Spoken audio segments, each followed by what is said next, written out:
జడ్జిమెంట్ని, బ్రహ్మదేవుడు రాసినటువంటి జడ్జిమెంట్ని మార్చాలి అంటే గనక బ్రహ్మదేవునికైనా శక్తివంతురాలయ్యుండాలి.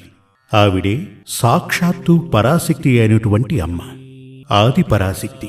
ఆ ఆది పరాశక్తి యొక్క త్రిగుణ భావ స్వరూపిణి అయినటువంటి సాక్షాత్ శ్రీ బగళాముఖీదేవి అమ్మవారు సహస్ర విరాజిత యాగానికి అధిదేవత. ఒక్కొక్క యాగానికి ఒక్కో దేవత ఉంటారు కదా. ఇప్పుడు సుదర్శన హోమం అంటే దానికి దేవుడెవరు? విష్ణుదేవుడు, సుదర్శనమూర్తి. మృత్యుంజయ హోమానికి దేవత ఎవరు? దేవుడు, మహాదేవుడు.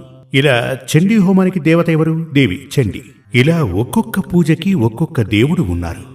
అదేవిధంగా సహస్ర విరాజిత యాగానికి దేవత, దైవం శ్రీ బగళాముఖీదేవి.